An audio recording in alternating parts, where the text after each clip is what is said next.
আসসালামু আলাইকুম। আশা করি সকলে ভালো আছেন। আপনাদের সবাইকে ঈদ মোবারক। আজকে ঈদের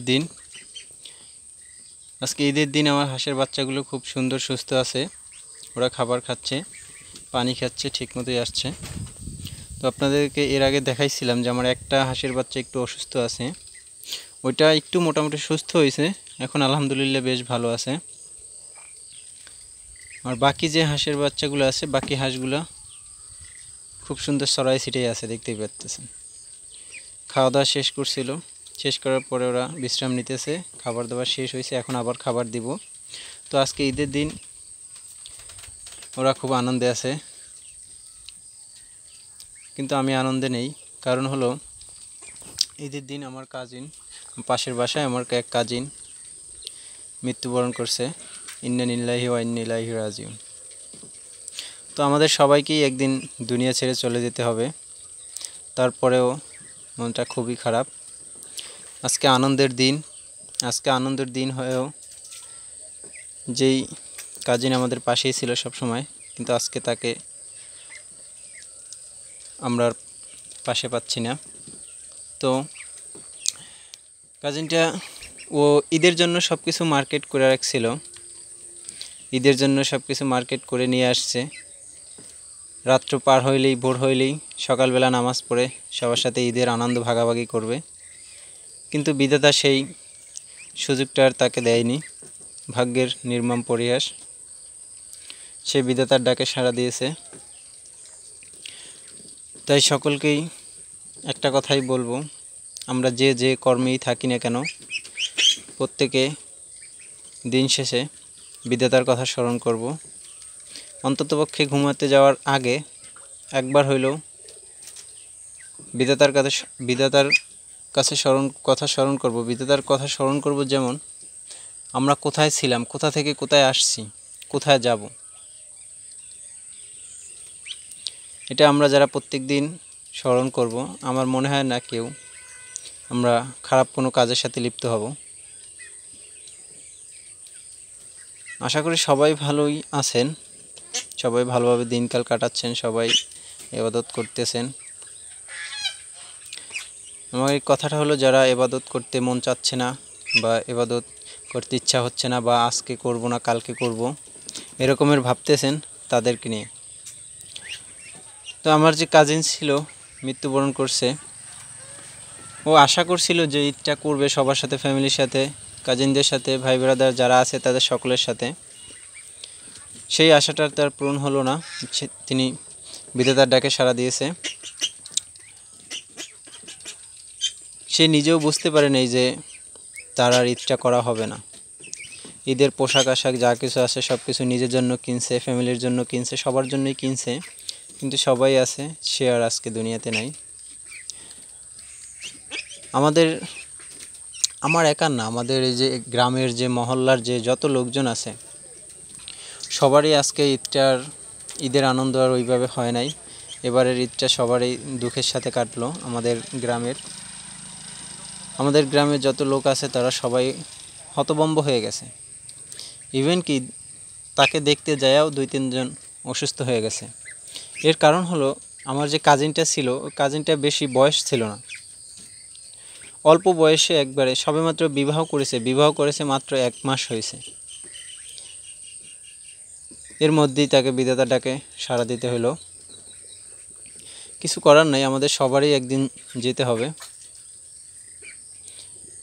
তাই আমরা সবাই মারামারি, হানাহানি, কাটাকাটি সব কিছু ভুলে আমরা সবাই মিলেমিশে একসাথে থাকি। তো অনেকক্ষণ বকবক করলাম, আপনাদের সময়টা নষ্ট করলাম, আর বেশি সময় নষ্ট করব না। তো আমার কাজিনের জন্য সবাই দোয়া করবেন, তার রুহুর মাগফিরাত কামনা করবেন, তাকে যেন উপরওয়ালা পরপরে ভালো রাখে, সেই দোয়া করবেন। তো আজকে আমার ঈদের দিন হাঁসের বাচ্চাগুলো বেশ সুস্থই আছে। তো ওদের আজকে আমি যে মেডিসিনটা দিয়েছি, ওদের মেডিসিনটা হলো VET3। এটা মনে হয় সম্ভবত একমি কোম্পানির, VET3 একমি কোম্পানির। এটা হলো যে ওই যে আপনার হাঁসের বাচ্চা যখন ছোটোবেলায় দিলে বা প্রাপ্তবয়স্ক হলো তখন মাঝে মাঝে দিলে এটা কি হয় যে হাঁসের বাচ্চাগুলো প্যারালাইসিস হয় না বা মাথা ঘাড় বাঁকা হয় না, এই সব কাজ করে, আরও বিভিন্ন কাজ করে। এটা আজকে এটা ইউজ করছে এটা। তো এখন ওদের খাবার শেষ হয়ে গেছে, ওদেরকে খাবার দিব, দেখবেন ওরা খুব স্বাচ্ছন্দ্য মতোই খাবার খাবে। খাবার পানিটা দিয়ে দেব, পানির সাথে আমার যে মেডিসিনটা ছিল এটা পানির সাথে মিক্স করে তারপরে দেওয়া হয়েছে। দেখতে পাচ্ছেন হাঁসগুলো খুব সুস্থ আছে, খাবার খাচ্ছে, এই দেখেন দেওয়ার সাথে সাথে ওরা খাবার খাচ্ছে। আমার হাঁসগুলো বেস্ট ভালোই ওয়েট আসছে। তো আমি প্রত্যেকটা খাবার ওদেরকে দিয়ে দেব। 2 দিন একটু গ্যাপ হয়ে গেছে ভিডিও দেওয়ার জন্য, কাজের ফাঁকে ফাঁকে দিতে হয় তো সময় পাই না ওইভাবে, তারপরও প্রত্যেক দিন দেওয়ার চেষ্টা করব। যারা আমার পরিবারের সাথে যুক্ত আছেন তাদেরকে অসংখ্য অসংখ্য ধন্যবাদ। আর যারা নতুন আছেন তারা যদি মনে হয় যে না আমার পরিবারের সাথে যুক্ত হবেন, তাহলে কি করতে হবে,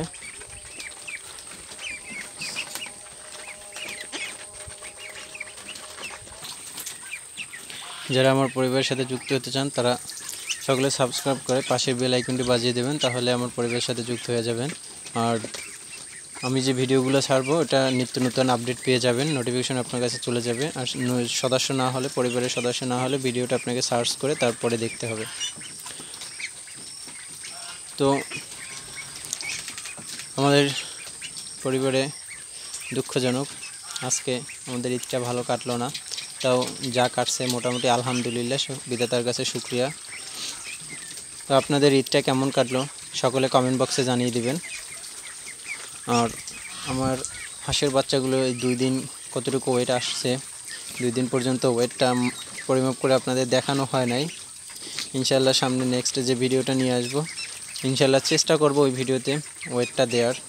আমার মনে হয় আনুমানিক 1 কেজি আপ হয়ে গেছে, 1 কেজির উপরে উঠে গেছে।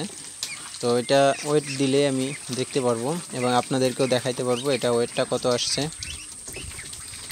তো সবশেষে একটাই কথা, আমরা যেই কাজ করি করি আর নাই করি, কাজের ফাঁকে ফাঁকে বিধাতাকে স্মরণ করব, 5 ওয়াক্ত নামাজ পড়ব, এর থেকে ভালো কাজগুলো দেখে দেখে করব, খারাপ কাজগুলো করব না। এই বিধাতা আমাদের কাছ থেকে আমার মনে হয় না এর থেকে আর কিছু চাই। গরিব অসহায় যারা আছে তাদেরকে একটু সহায়তা করব, যারা উপরে উঠতে চাচ্ছে তাদেরকে আমরা আবার টেনে নিচে নামানোর চেষ্টা করব না, কারণ এটা কখনোই বিধাতা আমাদেরকে বলে নাই। তো আমার থেকে আপনারা সকলেই অনেক জানেন, আমি কম জানি, আমার কথার মধ্যে ভুল ত্রুটি হলে ক্ষমা দৃষ্টিতে দেখবেন। আর কোনো কিছু ভুল হইলে এটা কমেন্ট বক্সে লিখে দিবেন, পরবর্তীতে শুধরিয়ে নেওয়ার চেষ্টা করব। সকলেই ভালো থাকবেন, সকলেই আমার হাঁসের বাচ্চার জন্য দোয়া করবেন। আর যারা যারা এখনও পরিবারে যুক্ত হন নাই তারা সকলে পরিবারে যুক্ত হয়ে যান। আবারও বলছি সবাইকে ঈদ মোবারক। এতক্ষণ ভিডিওটা দেখার জন্য সবাইকে অসংখ্য অসংখ্য ধন্যবাদ। ভিডিও আর বেশিক্ষণ বাড়াবো না, কিছুক্ষণের মধ্যেই ভিডিওটা শেষ করব। দেখতে পাচ্ছেন এক একটা হাঁসের ওয়েট আমার মনে হয় গড়ে সব হাঁসগুলাই ওয়েট ভালো আসছে, 1 কেজি। কিছু বাচ্চা আছে একটু ছোট হাঁসি যেগুলো আছে ওটা একটু ছোটই হয়, তাও মাশাআল্লাহ ওদের ওয়েটটাও বেশ ভালো আছে। 1 কেজি না হইলেও ওদের ওয়েটটা একটু কম আছে, 100-200 গ্রাম হয়তো বা শর্ট খেতে পারে 1 কেজি থেকে। আর বড় যে হাঁসাগুলো আছে, হাঁসাগুলো দেখতে পাচ্ছেন এটা বেশ বড় হয়েছে, ওইগুলো 1 কেজি এবং 1 কেজি আপ হয়ে গেছে। দুই একটা না, কিছুই কিছু কিছু আছে বেশ ভালোই, অনেকগুলো আছে 1 কেজি আপ হয়েছে, কিছু 1 কেজি হয়েছে এরকমের। কিন্তু হাঁসি যেগুলো আছে ওইগুলো মোটামুটি সব কিছু না হইলেও, সবগুলো না হইলেও কিছু কিছু হয়েছে 1 কেজি। তো আর কিছুদিনের মধ্যে আমার হাঁসগুলো পানিতে ছাড়া শুরু হবে, আপনারা দেখতে পারবেন ওগুলো পানিতে যখন ছাড়বো তা ওইগুলো দেখতে পারবেন, ওগুলো আপনাদের ভিডিও দেবো ইনশাল্লাহ। আর নতুন যারা খামারি আছেন তারা আপনাদের আশেপাশে যারা খামারি আছে তাদের কাছ থেকে পরামর্শ নেবেন, আগে পরামর্শ নেওয়ার পরে 2 দিন দেখবেন, শিখবেন, তারপরে খামারে আসবেন, যে খামারি করেন কিনা। হঠাৎ করে খামারে চলে আসছেন, 5 লাখ 10 লাখ টাকা আছে, 1 লাখ বা 50,000, 1 লাখ বা 10 লাখ টাকা নিয়ে আসছেন, খামার করতেছেন হঠাৎ করে লস খেয়ে যাবেন। কারণ আপনি বুঝবেন না কোন সময় কী করতে হয়, কোন সময় মেডিসিন দিতে হয়, কোন সময় কী ওষুধ দিতে হয়, কোন টিকাটা কীভাবে দিতে হয়, টিকা কীভাবে পরিবহন করতে হয়, বাসস্থানটা কীরকম হইতে হয়, এগুলো সব কিছু জানতে হবে। এগুলো সব কিছু মেনটেনেন্স করতে হবে। মেনটেনেন্স করতে না পারলে আপনার হাঁসের খামার করেন, মুরগির খামার করেন, যে খামার করেন ওগুলা বেশি একটা ভালো হবে না। তো সব কিছু জেনে ভালোভাবে তারপরে আসতে হবে। তারপরে ভুল ত্রুটি কিছু হবে, প্রথম 1 ব্যাচ 2 ব্যাচ ওইটা করলে তারপরে আস্তে আস্তে ঠিক হয়ে যাবে। তো আমার হাঁসের বাচ্চার জন্য সকলেই দোয়া করবেন। সবাইকে ঈদ মোবারক। আসসালামু আলাইকুম। ভিডিওটা শেষ করছি। সবাই ভালো থাকেন, সুস্থ থাকেন, এটাই দোয়া করছি। আর আমার খামারের জন্য দোয়া করবেন, আমার জন্য দোয়া করবেন, যাতে আপনাদের আরও ভালো ভালো ভিডিও উপহার দিতে পারি, ভালো ভালো কন্টেন্ট দিতে পারি। সকলেই ভালো থাকবেন। আসসালামু আলাইকুম।